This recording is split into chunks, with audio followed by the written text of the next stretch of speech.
Please be advised that the following podcast is for entertainment purposes only. It is not financial advice. Please also do your own research before investing in stocks, crypto, and property. Are we recording now? Yeah, so now I'm like you, right? Oh, by the way, are you cutting this out or What? this introduction? No, we'll kind of just blend in. So welcome to the new potty, episode 4, with Kesh Sureshan. Thanks for having me, mate. Appreciate it. Yeah, he's a Scotch College alumni, so it was kind of tough to get him on, but here he is. Good times. Feel so old. Levers 06 represent. Yeah, that's quite a while away, bro. That's a long time. I'm not gonna lie to you. Got my 20-year reunion in 4 years. That's crazy. That's intense. Because 20 years is how old I am. So you've been away from school for longer than I've been alive. Oh, it's nuts. It's nuts. And everyone, I went to my 10-year reunion. Everyone's too busy getting really loose. It's just the guys. No partners invited. Yeah. People haven't seen each other in a very long time. Everyone's talking about their careers and stuff. 20 years, I'm not quite sure what to expect in 20 years. I don't know if partners are allowed. I feel like they would be. Maybe even kids would be allowed. No, that's dumb. But some of them would have kids for sure. Oh, I think the first person in our year group had a kid when he was a year out of high school, I think. Yeah, fair enough. Yeah. You're no stranger to the podcast, are you? You used to run your own podcast? That's it. Used to run the Kesh and Krass Show during COVID. I'll link the Instagram and the Spotify. Is it still up on Spotify? No, we took it down, actually. Because you were paying for the subscription. We were paying for it, and we decided to stop producing it because it was so difficult because the guy did it. He lives in Sydney, so it's too difficult to do it online. You have to be in person when you do a podcast. Yeah, 100%. It's got to be like this, right? You can't just Zoom it. You lose passion for it. It's not that. It's just there's Wi-Fi delays. There's if someone cuts out, it's really weird, and there's quality issues. I think the good thing about a podcast is I know you're just starting, but you have to have the quality really good. I think if the quality is really 100%. Good, it'll keep your listeners engaged. And obviously the content needs to be there as well. You need to be talking about things that people want to be listening to. Yeah, and people actually care about. Making fat stacks. That's all people that listen to this just want to learn how to make money and how to make it fast. Yeah, how to make money, how to buy a Lambo, how to buy a massive house. How to buy a Tesla. How to go on holidays all the time. Yeah, man, good times. Good times? No, seriously though, I had a few people ask, people are going to be tuning into this one. Because a few people, I told them, I'm meeting with this guy, he's into crypto and stocks mostly. That's how I kind of introduced you, and I'd be like, he's an ultimate finance bro, and everyone's like, oh, we gotta watch this. Ultimate finance bro, I love it. That should be my next license plate, I'll get finance bro. Yeah, for people that don't know, his number plate is BTC. So if you see a Tesla driving around, BTC number plate, it's this bloke's, all right? The only reason I got it, I'll explain. The only reason I got it was because it was an investment, right? So what I do is I Google, if you go online, you can see what prices people are selling third-party plates for online. And in Sydney, my plate with the same characters is selling for $5,000. Yeah. And I was like, well, may as well invest in this, and maybe in 20 years, someone in Perth will want it. Well, if Bitcoin goes to zero, it's probably going to be nothing. It's literally going to be worth zero. I'll probably have to pay someone to take it off me. But will Bitcoin go to zero? It could be a meme. Meme culture is becoming huge now, and we've seen it with NFTs, and you would understand that. Well, GameStop, full meme stock, Dogecoin, that's completely a meme, and AMC. Well, yeah, it's like the it's like the .com boom, the tulip bubble is, you weren't even born during that time, but it's at the moment for the next 3-4 years, there's certain fads that people is going to absolutely love. And then the things with the right long-term applications will stay, and the things that are just fads will just disappear, for example. A good example is probably NFTs to an extent. I'm still very reluctant to spend a lot of time because I just, number one, don't really have too much of an interest. And I know this is hypocritical given I'm wearing a Bored Apes t-shirt. Yeah. But I do This is like a finance bro, no interest. It's different to people that don't have any interest at all.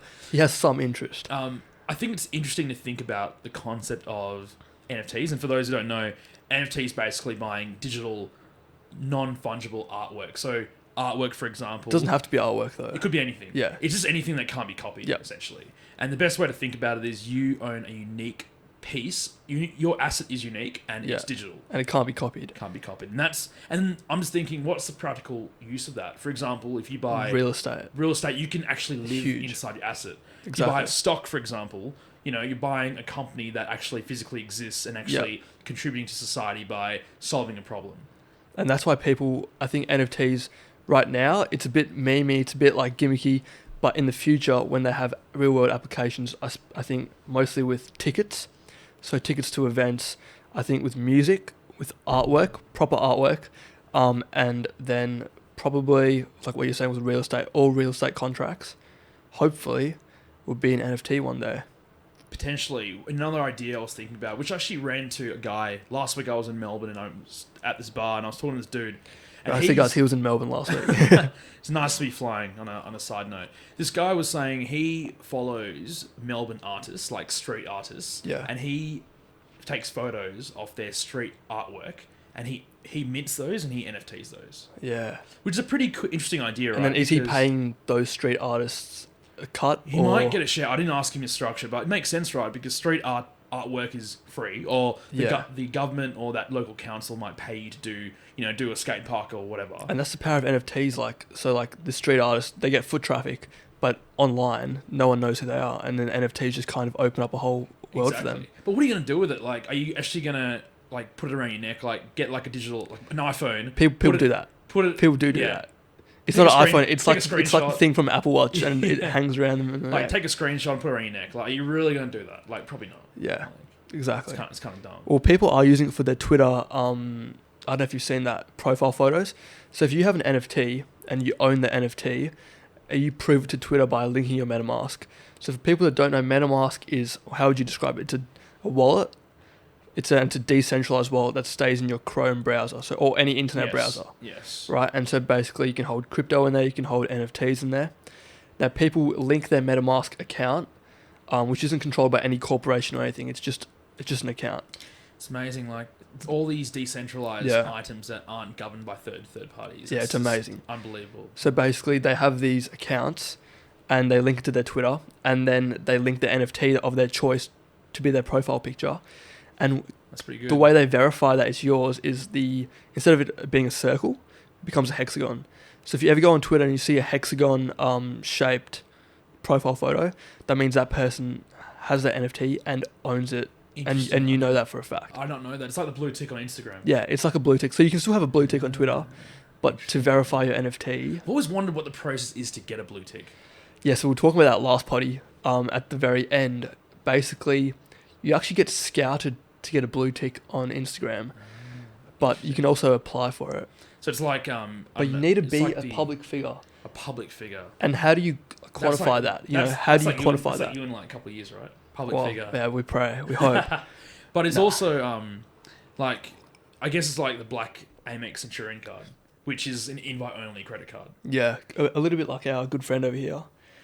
The Crypto.com card. Metal card. But I think the Centurion Amex card is made out of, it's not aluminium. It's titanium.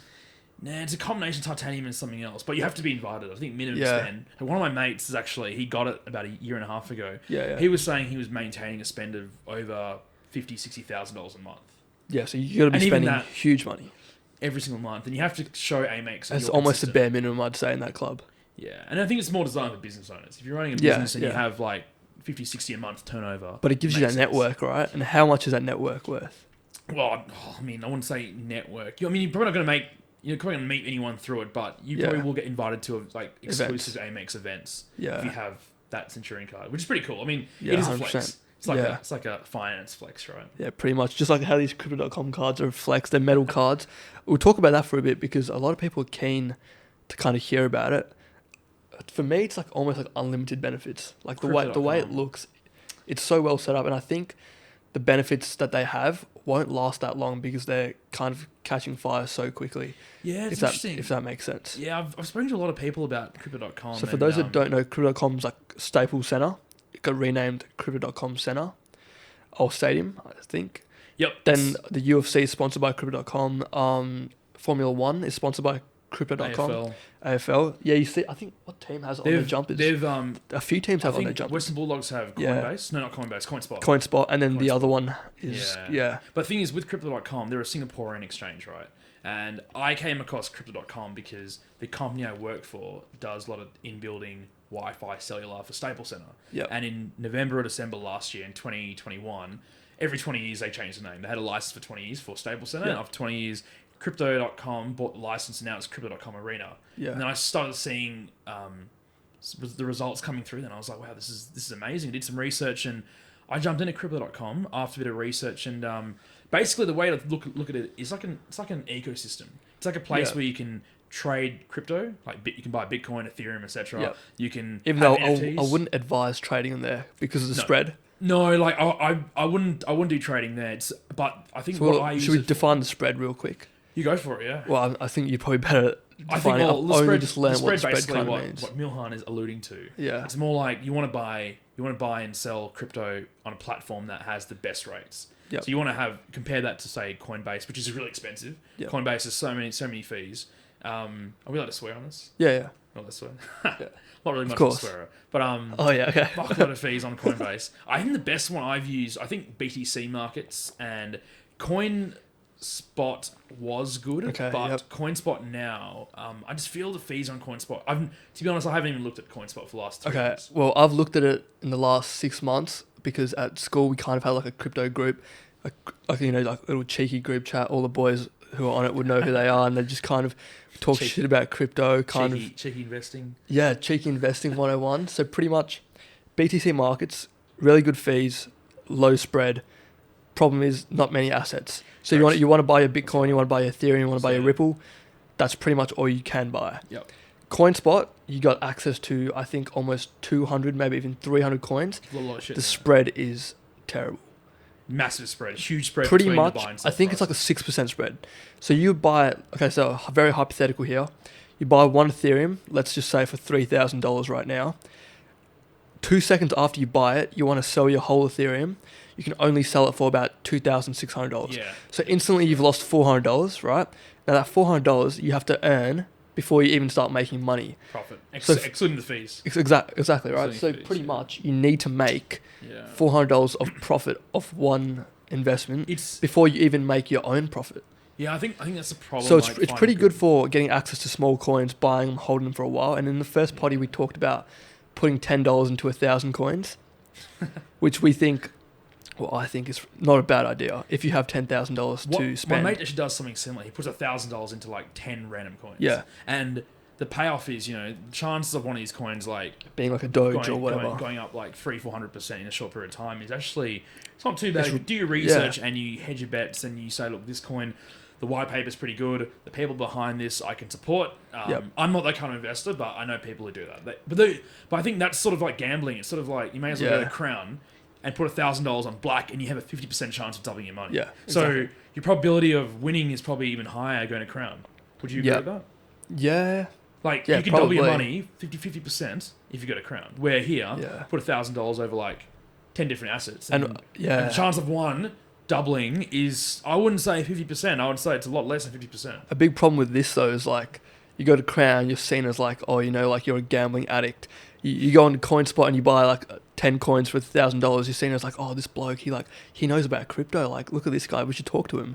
Well, speaking about Crown and gambling, I'll give you guys, the listeners, a bit of a hack, right? Which I've been trialing on Crypto.com. Okay. So Crypto.com, you can buy, you can sell, you can do NFT business, and you then can stake. Well, we'll talk about. You want to talk about staking now? We'll quickly run in through staking. Okay. Staking essentially is you give custodial rights of your coins to the platform.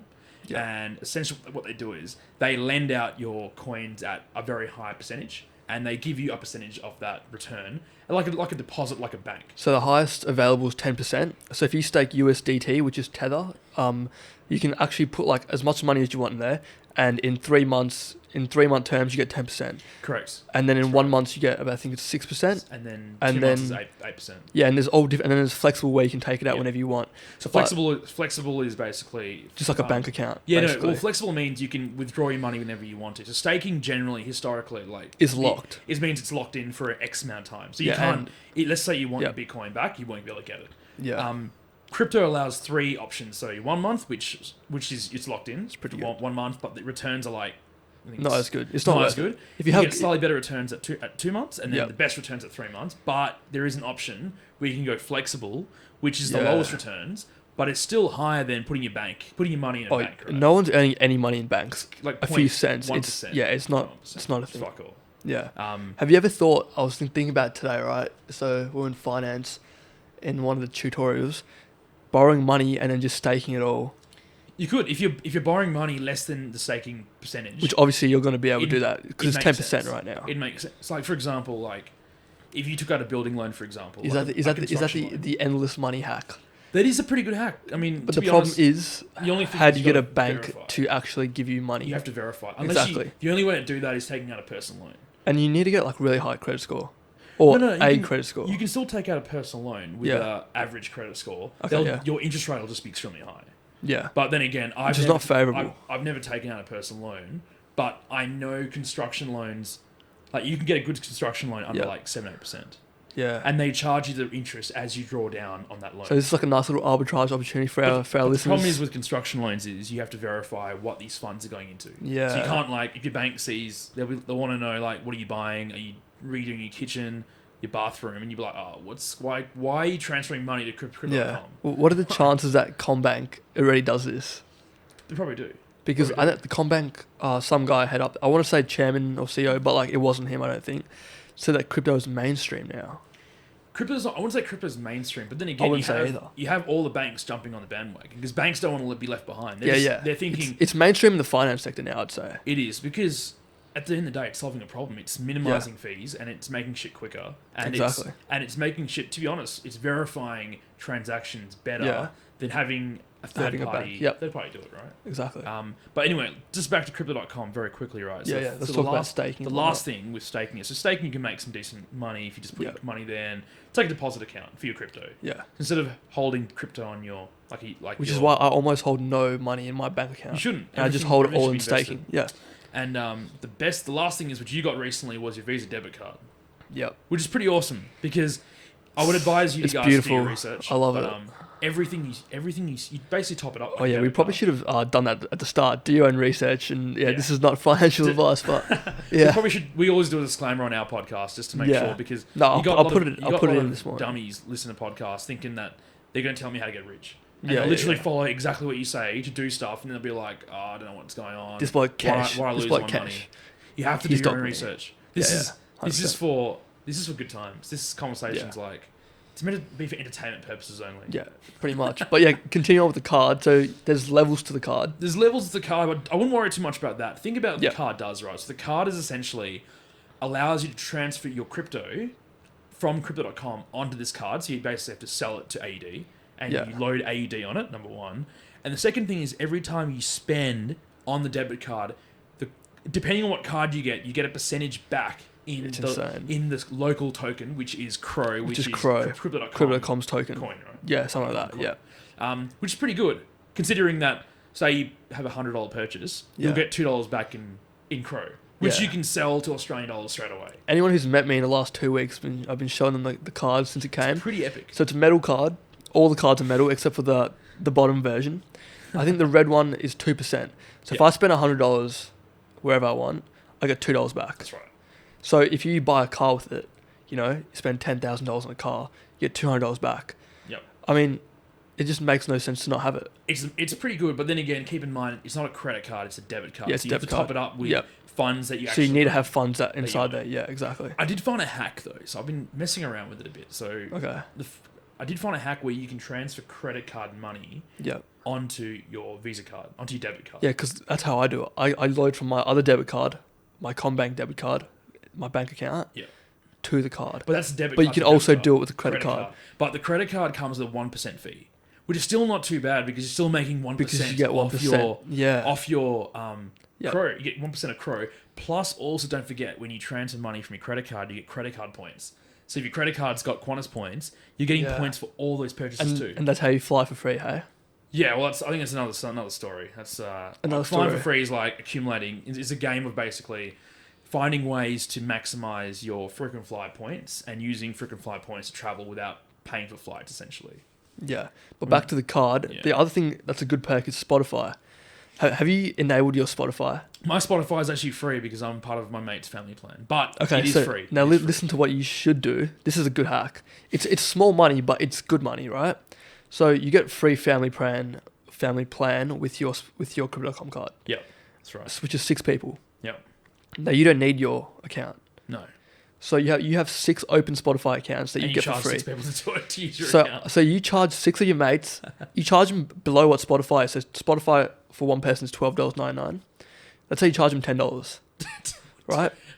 $10 a month, right? And your mates will be happy because they're getting a deal, and you're doing well as well. So you're making $60 a month. So you make $720 a year just from having a Crypto.com card. That's true. Which also pays off your initial stake, which is $500. Yeah, but your stake always belongs to you.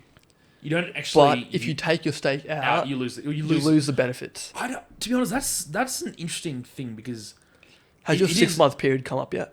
My 6, no, it's not over yet. No, it's not. But so the way it works is 6 months you get it out and you can still use the card. I'm pretty certain that's the case. Well, but if you go onto their website, there's like a toggle button, right? So you press non-staking benefits. So if you're not staking the money anymore, you don't get the Spotify and all that kind of shit. Which really makes me think the Obsidian owners, right?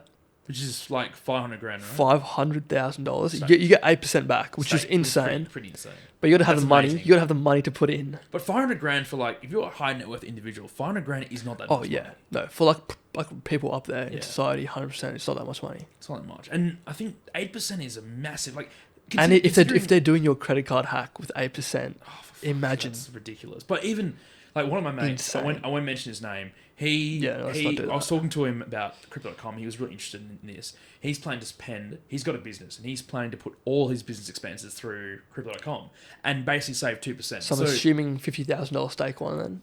I'm not quite sure what card he got, but the thing is, think about it this way: from a business owner, even saving 2% on your margin is still so a fuckload. much money. Like 2%, people would kill for a 2% margin. Like your gross margin is basically already up 2%. That's amazing.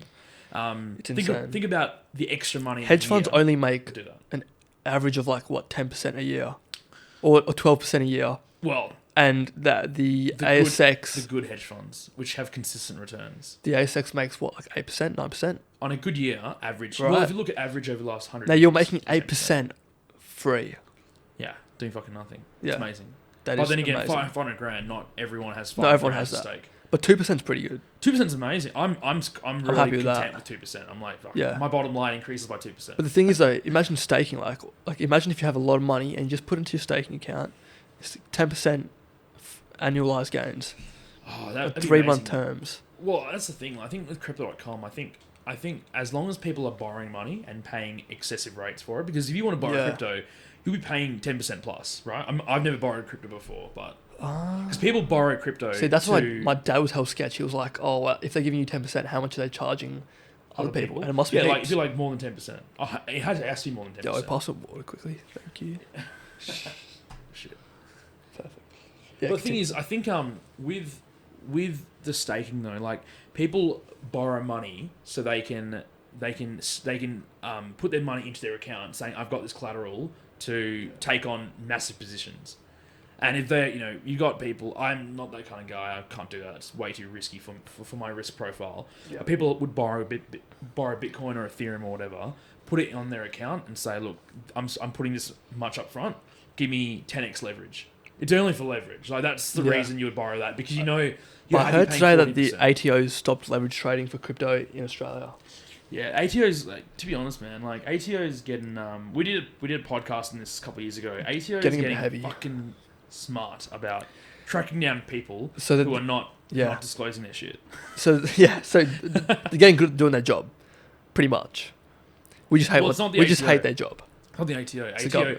ATO hire these consultants. Yeah. These like hardcore tech consultants to do all this work. They're pretty much quant finance bros who. Well, what they do is they hate us. They look at exchanges. They get all the Australian exchanges.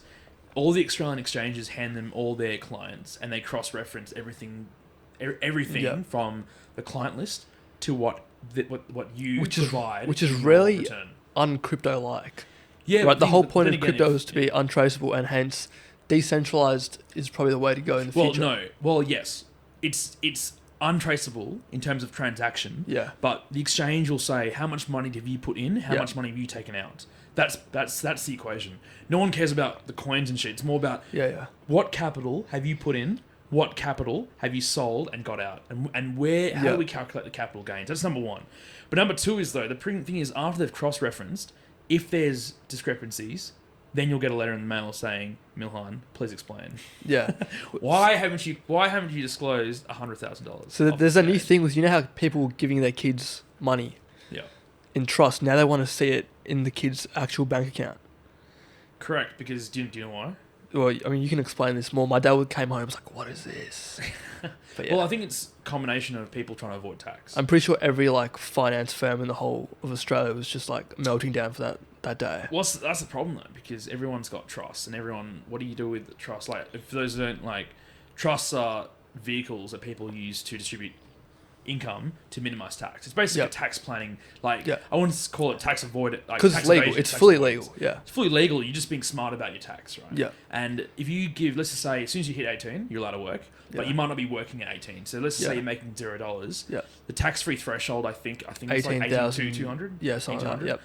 It's if you have a family trust, you'd want to distribute 18,200 to your kid, so you pay $0 on that. Exactly. It may as well go to you than go to somebody else who's already earning an income above 60,000, paying say 26 cents or whatever. $50. Yeah, exactly. So it's a smart way, and people are doing it. And it's completely legal.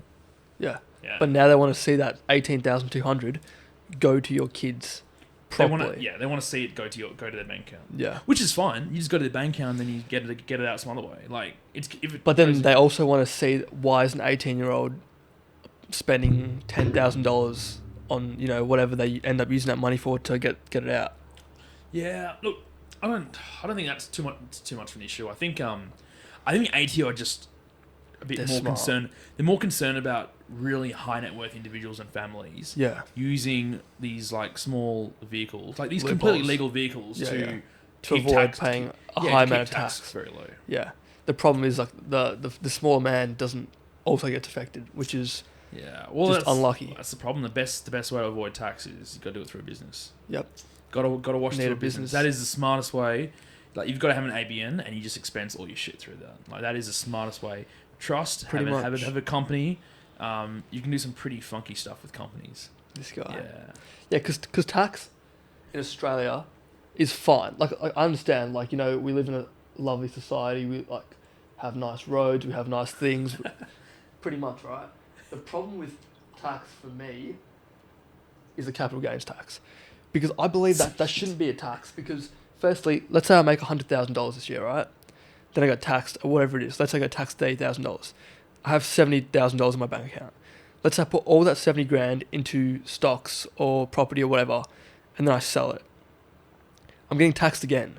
So I already got taxed on my 100 grand, and now you want me to get taxed on my 70 grand. Well, you get taxed on the gain. On the gains, but still, which is obviously, you know, you're taking the risk and taking the punt to invest in Australian land or stocks, and then they want to tax you again. But you do get the benefit off if that investment goes south, right? So you can deduct your negative, your losses against your future gains, right? Yeah. I think, look, to be honest, the capital gains is interesting, but at the end of the day, like, what are you gonna do, right? Like, the tax threshold, like, the way tax operates in Australia is going to get more and more complicated as people find different ways to work overseas. Crypto is going to make things so much more complicated. Yeah. Especially with trading crypto. So obviously, if you hold your asset for a year, your CGT gets halved.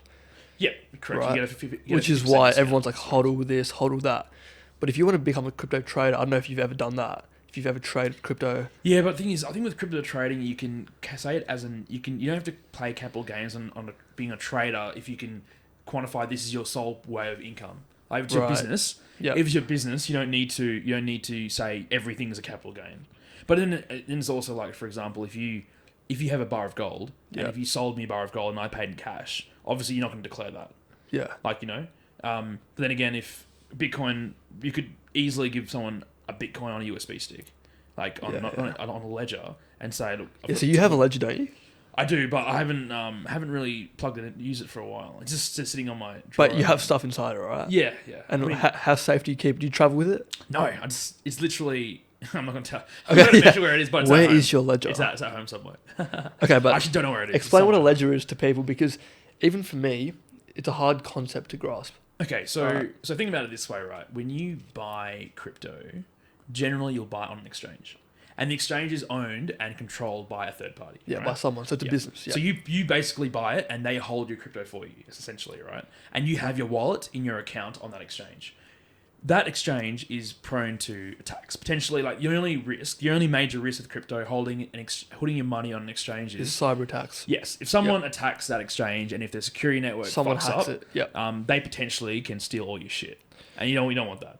What a ledger does is, and the company is actually called Ledger, and you own your keys. Yes, this is that where that phrase, you own your keys. Yeah. Oh, so is it not your keys, not your crypto? That's the phrase, right? I don't know. I've never heard that phrase Pretty before. sure. Yeah. It's basically your own wallet, but it's called a cold storage, which basically means you basically transfer your coins or your Ethereum or whatever from this third party platform into a USB platform, which is like a ledger, which is plug in through a USB item through your laptop.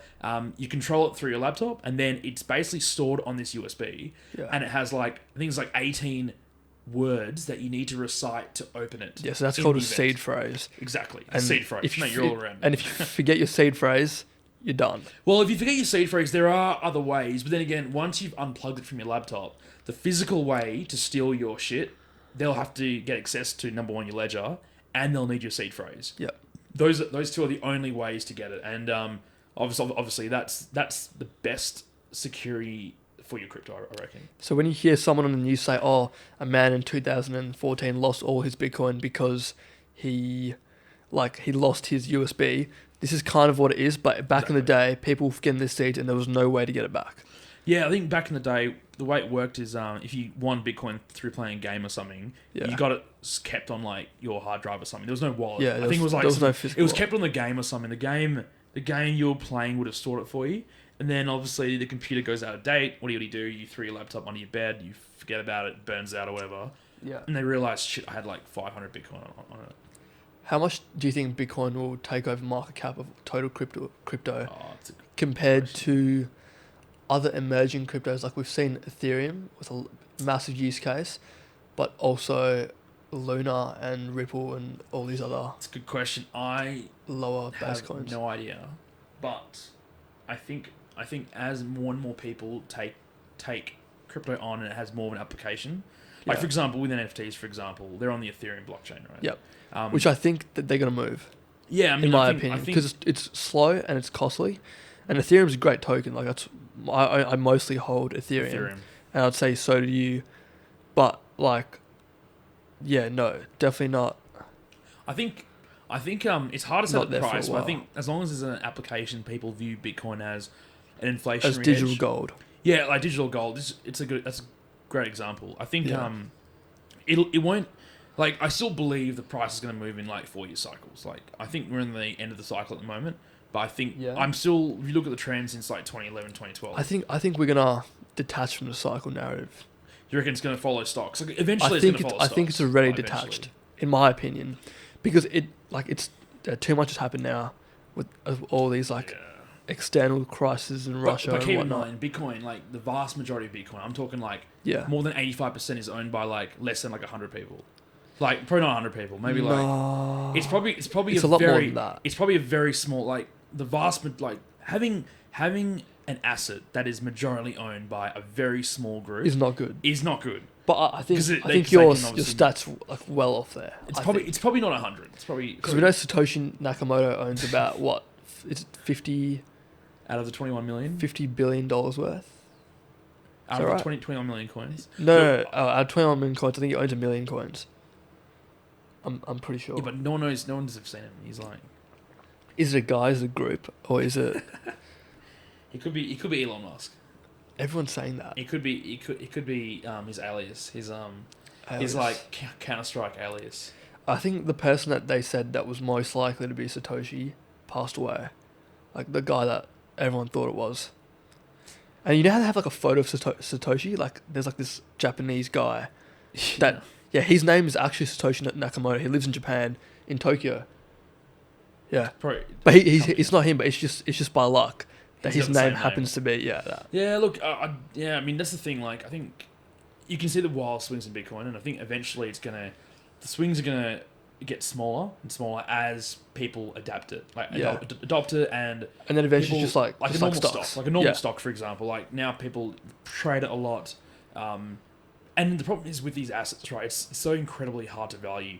Like, how do you value Ethereum? Like I've seen people on YouTube try to value Ethereum, do a pretty good job, using the multiples method. Well, I think that's the beauty of it. Like the market values Ethereum. Yeah, but it's very different. Like with a company, you can use like financial techniques. You can use DCFs. You can use like a dividend discount model, and you can value it to a certain degree. You can use multiples for different businesses.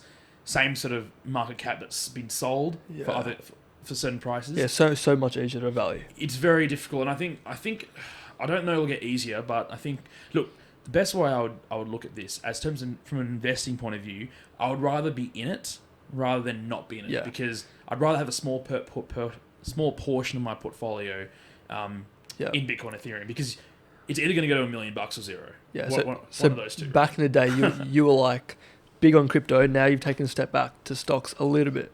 Yeah. So back in the day, when in like 2017, I used to trade quite regularly. Yeah. And like a lot of shit, like a lot of money was going to my account. But the problem is, you'd wake up and like every morning and you'd be like sweating bullets. Yeah. And the first thing you do is check your phone. And I can't. And that's the first thing I do. I've got like the Ethereum price right here. Yeah. Like, see, people can see like I can't do that. Yeah. That's just intense. Like I check the prices maybe once. I'm not a trader. I'm pretty much just an investor. Yeah. Which is, I think it's like probably the best way to be. You should long-term investing. Long-term investing. Long-term goals. Like one of the OG Mr. Warren Buffett is not time in the market. It's time in the market that matters. Yeah. But Warren Buffett hates crypto. OG baby. Although one of his companies acquired a crypto company, which is huge. He probably says that and probably still buys it anyway, just to like seize it. But then again, 100%. It still doesn't go along with. I think people don't realize like the banks and stuff. Whenever they're saying like something's bad, they're buying. Yeah, they're buying. And whenever they sell, it's hell good. They're selling into you and they're using you as liquidity. They like creating fake information so they can buy shit cheap. Yeah. And they're like scaring the rest because they know that the vast majority, like the mums and dads, they follow the news. The mums and dads listen to like Channel 9 and shit and like news.com. And whatever they read there, they're just like, oh wow, I need to get into this and all this stuff. Yeah. But the real shit's already happened like 3 weeks before. Oh yeah, they're front running you. So people like gotta understand like front running is basically when someone, usually businesses front run consumers, right? Yeah, 100%. But at the moment with crypto, it was consumers front running like big businesses, like big financial industries. Yeah, it's interesting though. But the main thing is, as long as you're consistently buying a small portion and you're taking a long-term view, you're fine. The problem is when you're like panic selling and you're like you want to profit over a short period of time. That's when you can get quite lucky, but more so than not, you're probably going to lose out because when the prices, you put like half your savings in there and the prices go down 25%, you're going to be like, fuck it, I'm going to cut my losses short and sell out. Yeah, and then next week it's like, and next week it goes back up like 30%. You're like, fuck, why'd I do that? Well, that's happened to like.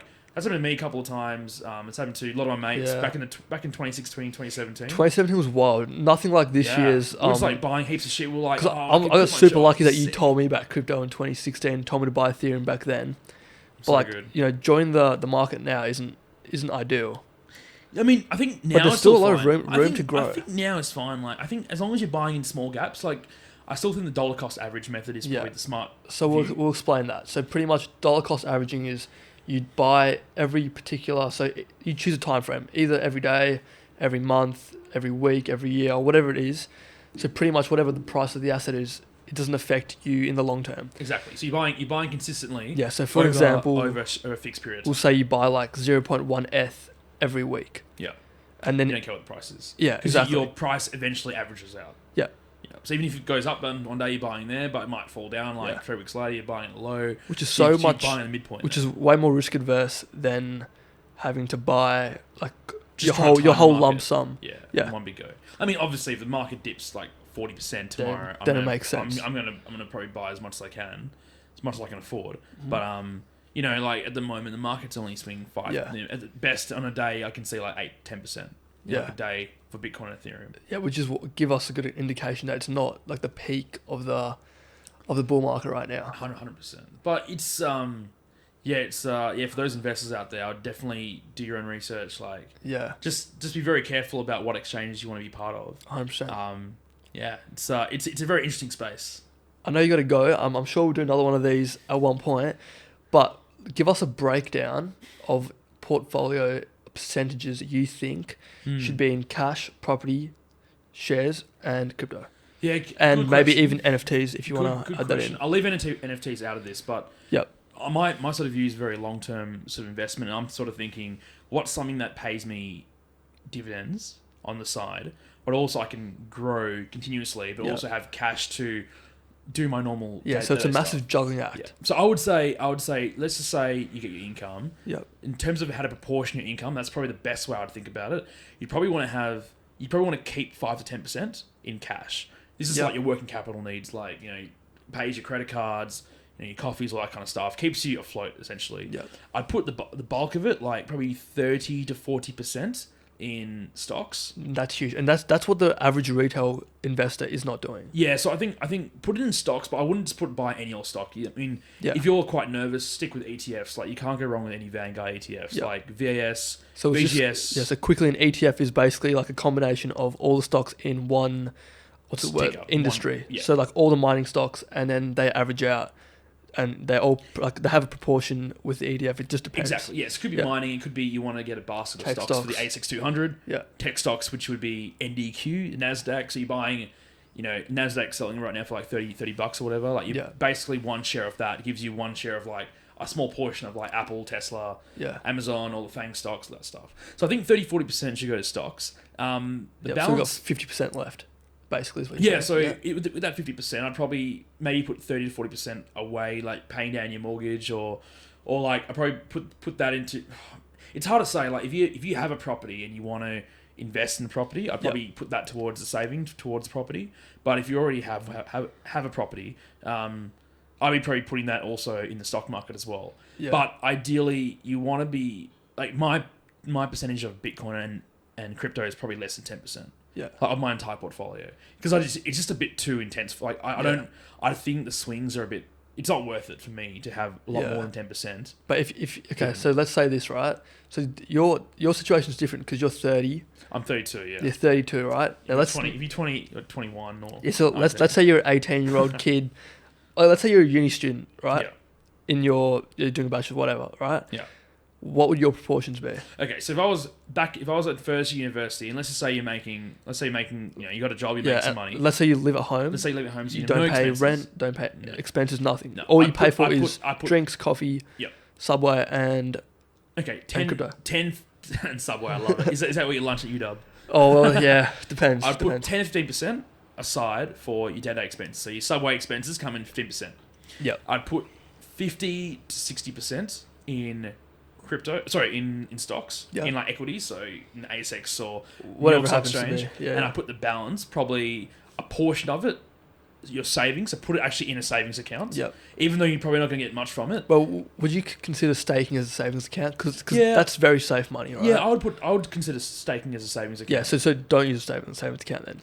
Use a Crypto.com staking account. Stake account. So you're making like 10%. Yeah, exactly. And then put the balance in. The balance like 15-20%. I'd be using that to probably buy Bitcoin, Ethereum.